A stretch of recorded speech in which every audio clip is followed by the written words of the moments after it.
ये एक बड़े सीधे साधे और अपनी लाइफ जीने वाले लड़के के साथ घटी थी। बेसिकली वंश नाम का ये लड़का कानपुर में रहता था और वहाँ पे एक अच्छी खासे शोरूम में अपना काम किया करता था। अब शोरूम का नाम हम क्यों लें, लेकिन वहाँ पर वो अपनी अच्छी लाइफ जी रहा था। और ये वंश के पूरे परिवार वाले छतरपुर के पास नौगांव नाम का एक गाँव है, वहाँ पर रहते थे। वहाँ पर इसके मम्मी पापा चाचा लोग पूरी फैमिली रहती थी। छतरपुर से इसकी दूरी लगभग यही कोई 24 किलोमीटर की रही होगी। अब जो लोग छतरपुर नहीं समझ पा रहे, मैं बता दूं, बागेश्वर धाम बाबा जो हैं उनकी वजह से जो हनुमान जी है वहाँ पर, उनका जो मंदिर है छतरपुर काफ़ी ज़्यादा प्रसिद्ध हुआ है काफ़ी कुछ समय से। तो मैं उसी छतरपुर की बात कर रहा हूँ। उसी छतरपुर से 24 किलोमीटर दूर ये नौगांव है और वहीं पर इसका पूरा परिवार रहा करता था। ये अपनी लाइफ अच्छे से जी रहा है। एक दिन इसको इसके घर से फ़ोन आता है।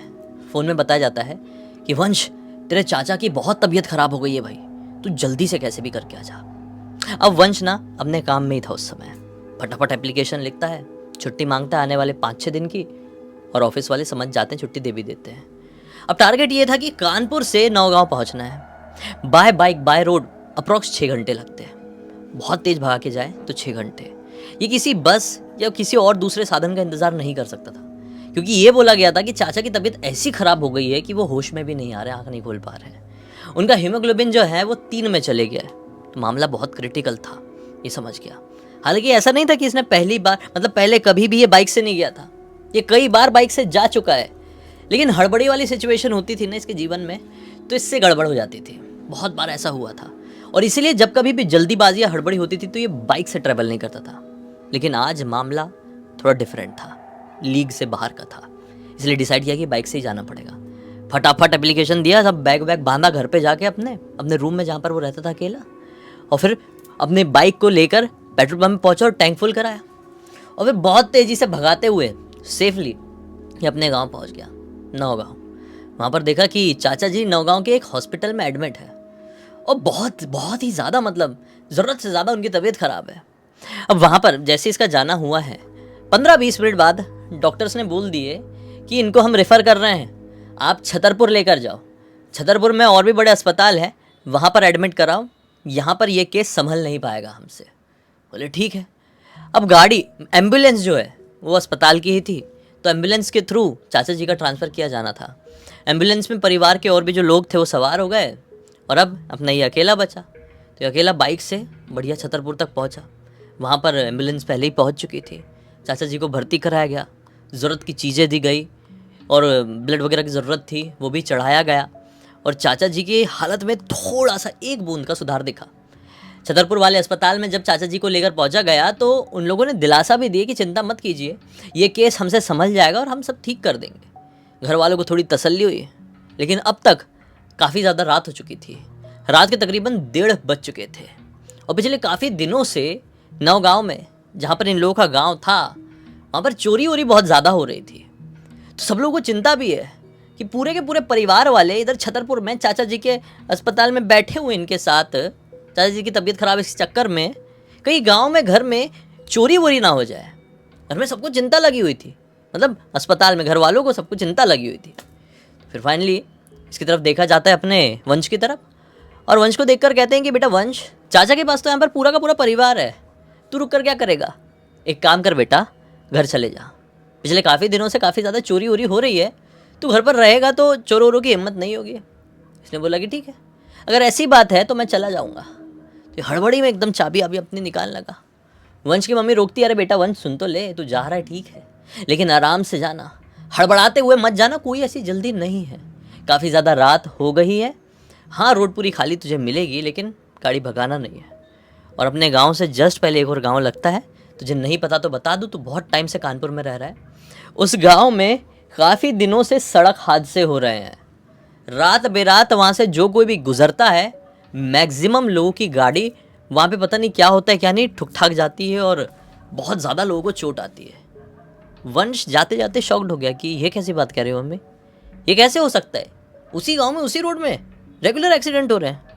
मम्मी बोलती हैं और पापा भी बोलते हैं, अरे भाई हाँ यार, तुझे फालतू में हम क्यों बोलेंगे झूठ झूठ, आराम से जाना तू और घर पे जाके फ़ोन करना। इसने बोला ठीक है। बढ़िया अपनी बाइक उठाया और आराम आराम से जाने लगा। हल्की हल्की ठंडी लग रही थी और इसने अपना कुछ भी मोटे कपड़े वगैरह नहीं रखा था। 2023 की बात है ये। तो इसका दिमाग ख़राब हो रहा था यार, ठंड ज़्यादा लग रही है। छतरपुर पूरा क्रॉस हो गया थोड़ी देर बाद। अब रात के तकरीबन ये कोई 2 के आसपास का समय हो गया। बाइक ये बहुत धीरे चला रहा था और अब छतरपुर से 19 किलोमीटर आगे आ चुका है और वही वाला गांव लग चुका है जहां पर काफ़ी दिनों से सड़क हादसे हो रहे थे। ये वहाँ पर धीरे धीरे चला रहा था उस पॉइंट में। इनफैक्ट वहाँ पर तो बोर्ड भी लगा हुआ था, दुर्घटनाग्रस्त स्थान, यहाँ पर गाड़ी संभल कर चलाइए, ऐसा लिखा हुआ था उस बोर्ड में। लेकिन ये बहुत ज़्यादा संभालने के बाद भी इसको ऐसा लगा कि साला मेरी गाड़ी अनबैलेंस हो रही है, इसको फील हुआ। इसलिए इसने अपनी बाइक की स्पीड बहुत ही ज़्यादा स्लो कर दिया। अब इसकी बाइक लगभग 20 की रफ्तार से चल रही थी। माहौल और भी ज़्यादा विचित्र और भी ज़्यादा डरावना हो चुका था। पता नहीं क्यों जब कभी कभी हल्की हल्की भी ठंड पड़ती है ना तो बहुत ज़्यादा कोहरा हो जाता है। ये वो कोहरे वाली ही रात थी। ठीक है, लिमिट चला रहा था। अब वो वाला जो रास्ता है, वो वाला पॉइंट है जहाँ पर दुर्घटनाएं होती थी, उससे थोड़ा आगे बढ़ गया। उसने क्या फील किया, साला मेरी बाइक का वजन बढ़ गया है, मतलब एक्सीलेटर मैं ज़्यादा दे रहा हूँ और बाइक स्लो आगे बढ़ रही है। इसने सोचा कि ये कैसे हो सकता है, ये कोई चढ़ाव वढ़ाव भी नहीं है, चढ़ाव में गाड़ी में चढ़ाता रहूँ और एक्सीलेटर ज़्यादा देने के बाद भी बाइक धीरे चले तो समझ में आता है। अभी तो बिल्कुल वैसे सीधा सीधा ही रास्ता है, बिल्कुल चढ़ाव नहीं है, तो ज़्यादा एक्सीलेटर देने के बाद भी पहले से स्पीड कम क्यों हो गई है बाइक की। इसने क्या किया, इसको फील हुआ मेरे पीछे आकर कोई बैठ गया है क्या। घबराहट हुई मन में। इसने अपना जो साइड मिरर है उसको सेट किया और पीछे देखने की कोशिश किया बाइक चलाते चलाते, लेकिन पीछे कोई दिखाई नहीं दिया।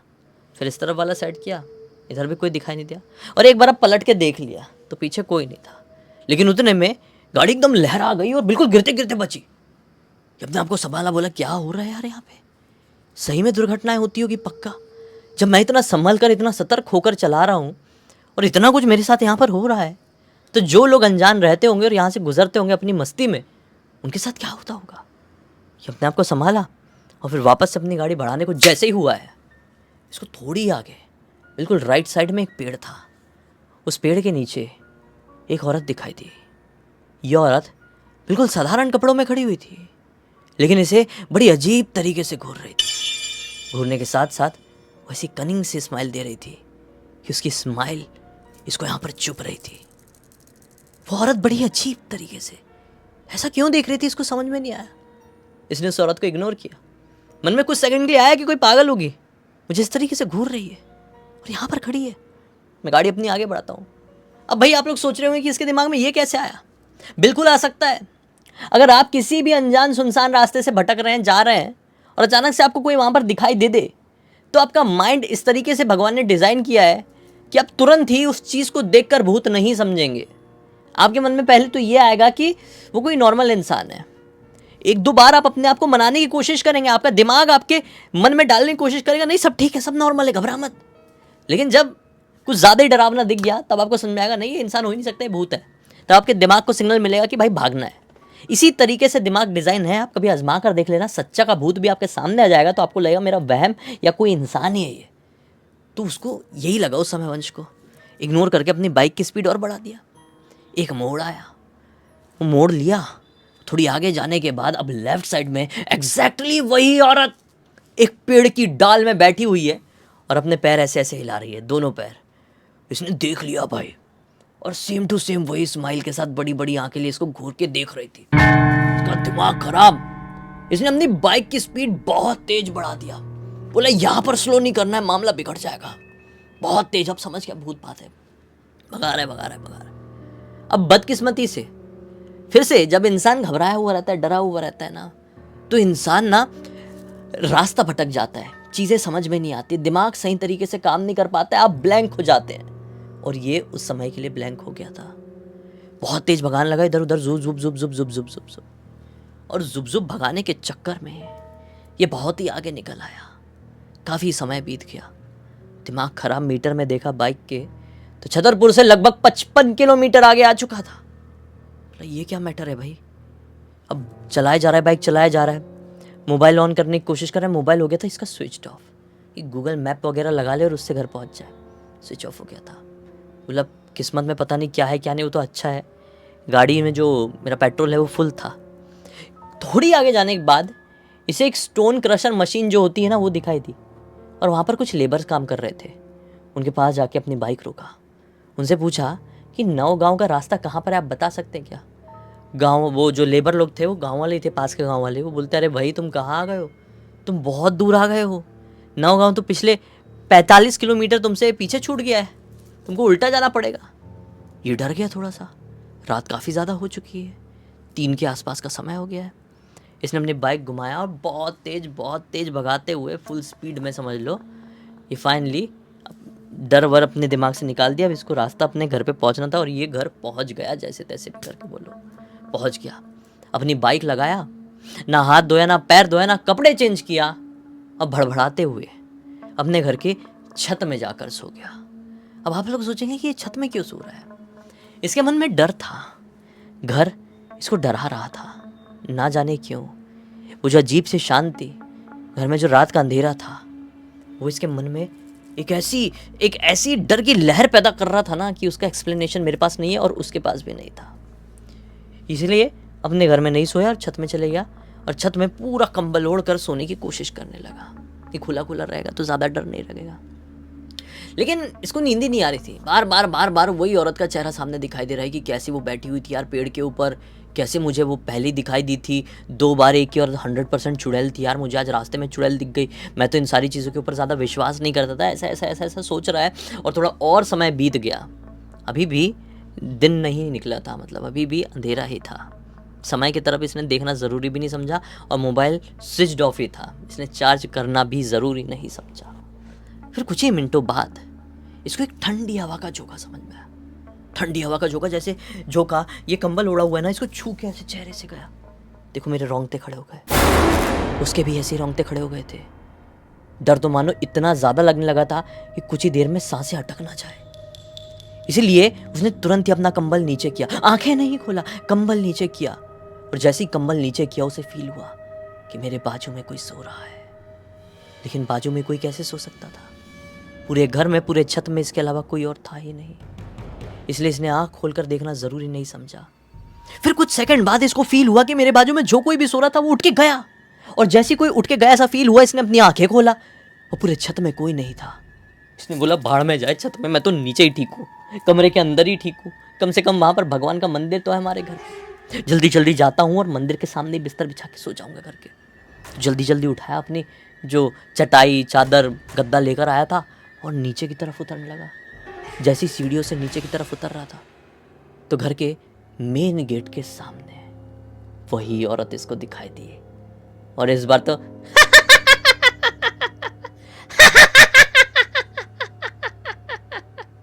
ऐसे हंसते हुए सुनाई दी, क्लियर क्लियर। इसके पूरे शरीर के रोंगटे खड़े हो गए। बोला शिट, नीचे नहीं जा सकता, बिल्कुल गेट के पास खड़ी हुई है यार, क्या कर देगी क्या नहीं। इसने अपने कदम उल्टे कर दिया और ये छत में ही चले गया वापस से। अब लेटा नहीं, गद्दा वद्दा सब फेंक दिया और ऐसा साइड में ऐसा बैठ गया कुकुड़ के और इंतज़ार करने लगा कि कब सुबह की पहली रोशनी निकले। कुछ ही मिनटों बाद, किस्मत से सब कुछ बहुत लेट शुरू हुआ था, कुछ ही मिनटों बाद प्रॉपर ब्रह्म मुहूर्त आ गया और हल्का हल्की रोशनी दिखाई देने लगी। इसको समझ में आया, चिड़िया चहकने लगी और वो जो हंसने की आवाज़ थी वो बंद हो गई। ये समझ गया कि लगभग सुबह हो चुकी है। ये थोड़ा रिलैक्स बैठा और जब सूरज उगता हुआ दिखा तो सोचा अब तो नहीं होगी वो, क्योंकि आवाज़ भी हंसने वसने की नहीं आ रही और निगेटिविटी भी कम फील हो रही है।